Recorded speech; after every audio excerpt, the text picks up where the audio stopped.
नमस्कार मंडळी, मी स्वाती तुमचे सर्वांचे स्वागत करते स्वातीस मराठी रेसिपीमध्ये। आज आपल्याला बनवायची एकदम मऊ लुसलुशीत आणि गुबगुबीत अशी पुरणाची पोळी। या पद्धतीने जर तुम्ही कणिक मळलं आणि या पद्धतीने जर तुम्ही पुरणाची पोळी तयार केली तर पहिल्याच प्रयत्नामध्ये तुमची पोळी एकदम परफेक्ट अशी तयार होईल। कशीही लाटली तरी पोळी फुटणार नाही। एकदम सोप्या पद्धतीने आज आपण पुरणाची पोळी कशी तयार करायची ते बघणार आहोत।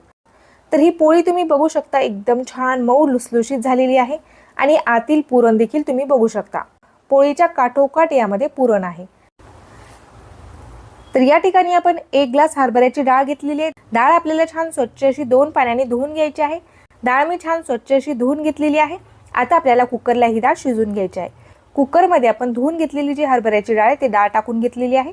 यामध्ये आता आपल्याला 2 ग्लास पाणी टाकून घ्यायचं आहे। यामध्ये आपल्याला पाव चमचा हळद टाकून घ्यायची आहे। हळद टाकल्यामुळे आपल्या पुरणाला रंग छान येतो। पुरण शिजताना आपलं पुरण उतू येऊ नये, कुकरच्या बाहेर पाणी येऊ नये यासाठी आपण यामध्ये अर्धा चमचा तेल टाकून घेतलेला आहे। तेलाच्या ऐवजी तुम्ही तूप देखील वापरू शकता। पाण्यामध्ये टाकलेली जी हळद आणि तेल आहे ते आपल्याला छान असं मिक्स करून घ्यायचं आहे। आता आपल्याला कुकरचं झाकण बंद करून कमी गॅसवरती कुकरच्या 3 ते 4 शिट्ट्या काढून घ्यायच्या आहेत, म्हणजेच आपले जे पुरण आहे ते एकदम छान मऊ असं शिजलं जातं। तर कमी गॅसवरती मी आता हे कुकर ठेवून देणार आहे आणि 4 शिट्ट्या याच्या काढून घेणार आहे। तर 4 शिट्ट्या आपल्या कुकरच्या होत आहेत तोपर्यंत आपल्याला या ठिकाणी कणिक मळून घ्यायचं आहे, म्हणजेच आपले जे कणिक आहे ते छान भिजलं जातं। कणिक छान भिजलं की आपल्या पोळ्या एकदम छान मऊ आणि सॉफ्ट अशा तयार होतील। रोजच्या चपातीसाठी आपण ज्या पद्धतीने कणिक मळतो सेम त्याच पद्धतीने आपल्याला हे कणिक मळून घ्यायचं आहे। हलक्या हाताने भरून मी 2 कटोऱ्या पीठ घेतलेलं आहे। मैदा न वापरता आपल्याला फक्त गव्हाच्या पिठाचाच वापर करायचा आहे। आता यामध्ये आपल्याला थोडंसं मीठ टाकून घ्यायचं आहे। ज्या पाण्यामध्ये आपल्याला हे कणिक भिजवायचं आहे त्या पाण्यामध्ये मी थोडीशी हळद टाकलेली आहे। चमच्याने आपल्याला पाणी छान असं मिक्स करून घ्यायचं आहे आणि या पिठामध्ये आपल्याला थोडं थोडं करत हे पाणी टाकून घ्यायचं आहे। पीठ आपल्याला या ठिकाणी सुरुवातीलाच पातळ न मळता थोडंसं घट्ट मळायचं आहे। तर सुरुवातीलाच हे पीठ पातळ न मळता आपल्याला सुरुवातीला या पिठाचा घट्ट असा गोळा तयार करून घ्यायचा आहे आणि नंतर आपल्याला हाताला पाणी लावून या पिठाला एकदम छान मऊ आणि सॉफ्ट असं मळून घ्यायचं आहे। जेवढं आपण ह्या पिठाला छान व्यवस्थित असं मळून घेतो तेवढं आपलं पीठ लवचिक तयार होतं आणि आपली जी पोळी आहे ती अजिबात फुटत नाही। सुरुवातीला मी अशा पद्धतीने घट्टसर असा गोळा तयार करून घेतलेला आहे। आता पाण्याचा थोडा थोडा हात लावत आपल्याला हे पीठ एकदम छान मऊ असं मळून घ्यायचं आहे। तर 5 ते 6 मिनिट मी हे पीठ एकदम छान मळून घेतलेलं आहे। बघू शकता तुम्ही पीठ आपलं एकदम लवचिक तयार झालेलं आहे ना। आपल्याला हे कणिक भिजून पाण्यामध्ये ठेवायचं आहे। पाण्यामध्ये जे ठेवलेलं कणिक आहे ते व्यवस्थित असं मळल्या गेलं तरच त्याची पोळी चांगली बनते आणि नवशिक्यांसाठी ती पद्धत थोडीशी अवघड आहे। आता कणिक आपल्याला मुरण्यासाठी जास्त वेळ न ठेवता फक्त 15 ते 20 मिनिट साईडला ठेवून द्यायचं आहे। कमी गॅसवरती कुकरच्या मी 4 शिट्ट्या काढून घेतलेल्या आहेत। कुकर मी थंड करून घेतलेला आहे आणि कुकरचं आता झाकण आपण उघडून घेतलेलं आहे। तर बघू शकता तुम्ही आपली जी डाळ आहे ती एकदम छान मऊ अशी शिजलेली आहे। एका चाळणीवरती आपल्याला ही डाळ काढून घ्यायची आहे आणि यामधील जे पाणी आहे ते आपल्याला पूर्णपणे निथळून घ्यायचं आहे। त्या पाण्यापासून आपल्याला कटाची आमटी तयार करायची आहे। एका चाळणीवरती आपण ही डाळ काढून घेतलेली आहे। आमटीचा कट जो आहे तो आपण बाजूला काढून घेतलेला आहे। कटासाठी आपल्याला थोडीशी डाळ देखील या ठिकाणी साईडला काढून घ्यायची आहे। गूळ किंवा साखर टाकण्याच्या आधी आपण डाळ देखील थोडीशी साईडला काढलेली आहे। डाळ देखील आपण थोडीशी गाळूनच घेतलेली आहे। कटाची आमटी तयार करण्यासाठी जो कट आहे तो आपण साईडला काढलेला आहे। आता आपल्याला या ठिकाणी हे पुरण जे आहे ते गाळून घ्यायचं आहे। डाळ आपली हलकीशी गरम असतानाच आपल्याला ही वाटून घ्यायची आहे। डाळ जर पूर्ण थंड झाली तर आपल्याला पुरण वाटण्यासाठी खूप जास्त वेळ लागू शकतो। त्यासाठी आपली डाळ हलकीशी गरम असतानाच ही वाटून घेतलेली आहे। फक्त 1 ते 2 मिनिट आपल्याला हे पुरण बारीक करण्यासाठी लागलेले आहे। आता आपल्याला पुरणाला चटका देऊन घ्यायचा आहे, म्हणजेच पुरण आपल्याला गरम करून घ्यायचं आहे। 1 ग्लास आपण डाळ घेतलेली आहे तर त्यासाठी आपण पाऊण ग्लास गूळ घेतलेला आहे। गूळ मी या ठिकाणी बारीक असा कट करून घेतलेला आहे। तुम्हाला जर पुरणपोळी जास्त गोड आवडत असेल तर तुम्ही या ठिकाणी 1 ग्लास गूळ घेतला तरी देखील हरकत नाही। पुरण गरम करण्यासाठी मी जाड बुडाची कढई घेतलेली आहे, त्यामुळे आपलं जे पुरण आहे ते बुडाशी लागणार नाही। आता आपल्याला हे पुरण 7 ते 8 मिनिट छान असं गरम करून घ्यायचं आहे। पुरणाला छान चटका दिला आपण तर आपली पोळी करताना फुटत नाही। 7 ते 8 मिनिट आपल्याला हे पुरण आटवण्यासाठी लागू शकतं। मध्यम गॅसवरती मी हे पुरण छान असं गरम करून घेतलेलं आहे। सतत आपल्याला याला हलवत राहायचं आहे, जेणेकरून आपलं जे पुरण आहे ते बुडाशी चिटकणार नाही। पुरण जर करपलं तर आपल्या पुरणाचा पूर्ण स्वाद बिघडू शकतो। किसून घेतलेलं जायफळ आणि वेलची पूड यामध्ये टाकून घेतलेली आहे। जायफळामुळे आपली जी डाळ आहे ती बाधणार नाही आणि आपले जे पुरण आहे ते देखील हलकं होईल आणि स्वाद देखील आपल्या पोळीचा वाढेल। त्यासाठी आपण जायफळ आणि वेलची पूड यामध्ये टाकून घेतलेली आहे आणि आपण पुरण व्यवस्थित असं छान गरम करून घेतलेलं आहे। बघू शकता तुम्ही आता पुरण कढईपासून सेपरेट होत आहे। चमचा यामध्ये आपण उभा केल्यानंतर चमचा अजिबात खाली पडत नाहीये। आपले जे पुरण आहे ते आता छान तयार झालेलं आहे। आता आपल्याला हे पुरण साईडला ठेवून द्यायचं आहे। पुरण थंड होत आहे तोपर्यंत आपण या ठिकाणी कटाची आमटी तयार करून घेऊया। कटाची आमटी देखील आपल्याला एकदम साध्या आणि सोप्या पद्धतीने तयार करायची आहे। गॅसवरती आपण एक कढई ठेवलेली आहे, त्यामध्ये मी अर्धा चमचा तेल टाकून घेतलेला आहे। यामध्ये आपल्याला काही सुक्या नारळाचे काप टाकून घ्यायचे आहेत आणि नारळाचे काप आपल्याला छान रंग बदलेपर्यंत परतून घ्यायचे आहेत। नारळ आपण छान डार्क रंगामध्ये तळून घेतल्यामुळे आमटीला चव छान येते आणि रंग देखील छान येतो। नारळाचे काप आपण छान डार्क रंगामध्ये तळून घेतलेले आहेत। बघू शकता तुम्ही नारळाचा रंग बदललेला आहे। आता आपल्याला हे नारळ मिक्सरच्या जारमध्ये काढून घ्यायचं आहे। सोबतच आता आपल्याला या ठिकाणी एक उभ्या आकारामध्ये पातळ असा कट करून घेतलेला कांदा देखील तेलावरती परतून घ्यायचा आहे। कांद्याचा रंग पूर्णपणे डार्क होत नाही तोपर्यंत आपल्याला हा कांदा तेलावरती छान असा परतून घ्यायचा आहे। कांदा देखील मी 2 ते 3 मिनिट तेलावरती छान असा परतून घेतलेला आहे। कांद्याचा जो कच्चेपणा आहे तो देखील आता कमी झालेला आहे आणि कांदा देखील आपण डार्क रंगामध्ये तळून घेतलेला आहे। यामध्ये आपल्याला 5 ते 6 लसणाच्या पाकळ्या टाकून घ्यायचे, 2 अद्रकचे तुकडे टाकून घेतलेले आहेत, सोबतच थोडीशी कोथिंबीर टाकलेली आहे। आता मिक्सरच्या जारमध्ये आपण तळून घेतलेले सर्व साहित्य टाकून घेतलेले आहेत।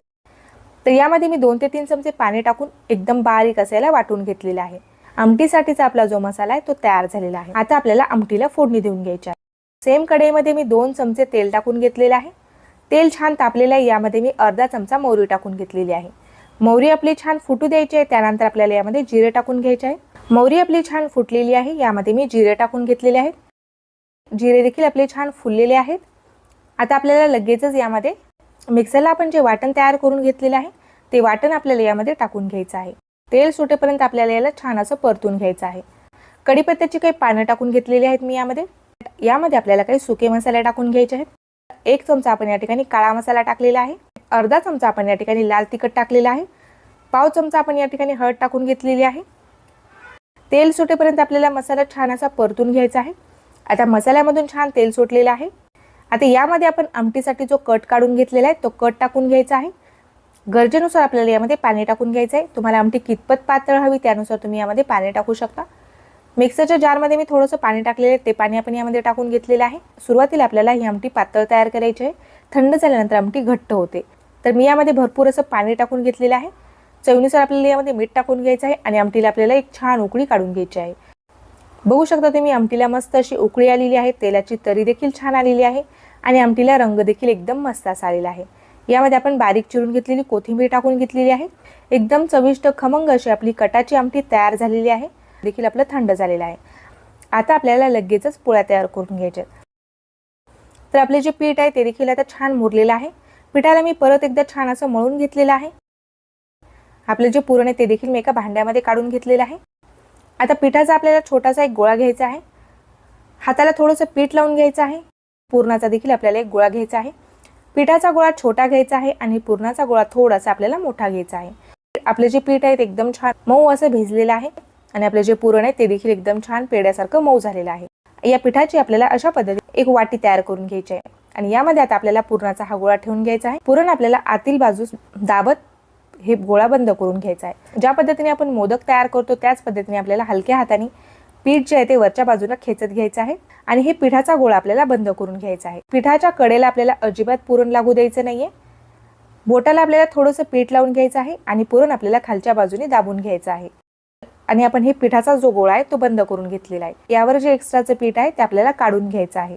हाताला थोडंसं पीठ लावायचं आहे आणि या गोळ्याला आपल्याला हलक्या हाताने पसरून घ्यायचं आहे, म्हणजेच पुरण जे आहे ते व्यवस्थित असं काठापर्यंत पसरल्या जाईल। आता पोळीपाटावरती मी पेपर किंवा कुठला कपडा न टाकता ही पोळी लाटून घेणार आहे। पोळीपाटावरती आपण थोडंसं पीठ टाकून घेतलेलं आहे, यावरती आपल्याला तयार केलेला हा गोळा ठेवून घ्यायचा आहे आणि हलक्या हाताने आपल्याला हे लाटून घ्यायचं आहे। तर बघू शकता तुम्ही मी कसंही लाटलं तरी देखील आपली पोळी अजिबात फुटत नाही। एकदम पातळ अशी आपण ही पोळी लाटलेली आहे। पोळी आपल्याला कडेने व्यवस्थित अशी लाटून घ्यायची आहे। जेवढा पोळीपाट आहे तेवढी मी पोळी लाटून घेतलेली आहे। आता आपल्याला लगेचच ही पोळी भाजून घ्यायची आहे। अजिबात कडा याच्या जाड राहिल्या नाही पाहिजे। पोळी जर कुठे जाड किंवा कुठे पातळ झाली तर पोळी आपली व्यवस्थित अशी फुगणार नाही। त्यासाठी आपल्याला पोळी सर्व बाजूने व्यवस्थित अशी लाटून घ्यायची आहे। आता गॅसवरती आपण तवा गरम करण्यासाठी ठेवलेला आहे। तव्याला मी थोडंसं तूप लावून घेतलेलं आहे आणि तव्यावरती आपल्याला लगेचच ही पोळी टाकून घ्यायची आहे।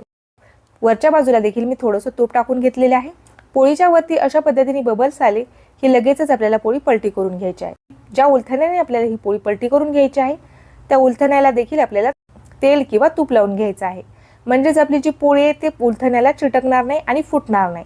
पोळीला लावण्यासाठी तुम्ही तेलाचा वापर करू शकता किंवा तुपाचा वापर करू शकता. तुमच्या आवडीनुसार तुम्ही तेल किंवा तूप या ठिकाणी वापरू शकता. मी तुपाचा वापर करत आहे. आता मी पोळी पलटी करून घेतलेली आहे. एक बाजू आपली छान अशी भाजलेली आहे. आता आपल्याला पोळीची दुसरी बाजू देखील व्यवस्थित अशी भाजून घ्यायची आहे. आता पोळी पलटी करतानाच आपली पोळी फुटू शकते. हलक्या हातानेच आपल्याला पोळी पलटी करून घ्यायची आहे. आपली जी पोळी आहे ती एकदम छान मस्त टम्म अशी फुगलेली आहे. पोळी फुलली नाही तरी देखील आपण पुरण यामध्ये व्यवस्थित असं छान भरून घेतलेलं आहे. बघू शकता एकदम मऊ आणि सॉफ्ट अशी आपली ही पोळी तयार झालेली आहे. दोन्ही बाजूने मी पोळी छान अशी भाजून घेतलेली आहे. पोळी आता आपल्याला काढून घ्यायची आहे. तर पोळीच्या दिसण्यावरून तुमच्या लक्षात येत असेल की पोळी आपली किती मऊ आणि सॉफ्ट अशी तयार झालेली आहे. दुसरी पोळी देखील मी आता या ठिकाणी भाजून घेणार आहे. त्यावेळेला मी परत थोडंसं तूप लावून घेतलेलं आहे.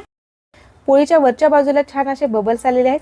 आता आपल्याला पोळी लगेचच पलटी करून घ्यायची आहे. परत आपण उलथण्याला थोडंसं तूप लावून घेतलेलं आहे आणि पोळी आपण पलटी करून घेतलेली आहे. दोन्ही बाजूने आपल्याला पोळी मस्त अलटी-पलटी करत खरपूस अशी भाजून घ्यायची आहे. दोन्ही बाजूने खरपूस अशी आपण ही पोळी भाजून घेतलेली आहे. गुबगुबीत अशी आपली ही पुरणाची पोळी तयार झालेली आहे. बाकीच्या पोळ्या देखील मी सेम याच पद्धतीने तयार करून घेणार आहे. दुसरी पोळी देखील आपण छान खरपूस अशी भाजून घेतलेली आहे. सर्व पोळ्या मी या ठिकाणी तयार करून घेतलेल्या आहेत. एक ग्लास पुरणामध्ये आपल्या मोठ्या साईजच्या 8 पोळ्या तयार होतील. पोळी बघू शकता तुम्ही अजिबात फुटलेली नाहीये. एकदम छान मऊ झालेली आहे. याच्या कडेपर्यंत पुरण पसरलेलं आहे. बघू शकता तुम्ही एकदम मऊ आणि लुसलुशीत अशी आपली ही पुरणाची पोळी तयार झालेली आहे. एकदम झणझणीत आणि खमंग अशी आपली कटाची आमटी देखील तयार आहे. कटाच्या आमटीसोबत दुधासोबत किंवा तुपासोबत तुम्ही ही पुरणाची पोळी खाऊ शकता. तर तुम्हाला आजची ही रेसिपी कशी वाटली ते मला कमेंट करून नक्कीच कळवा. व्हिडिओ जर आवडला असेल तेवढ्याला लाईक करा. अशाच नवनवीन रेसिपी बघण्यासाठी चॅनलला सबस्क्राईब केले नसेल तर प्लीज चॅनलला सबस्क्राईब करा. भेटूयात अशाच एखाद्या छानशा रेसिपीसोबत. तोपर्यंत धन्यवाद.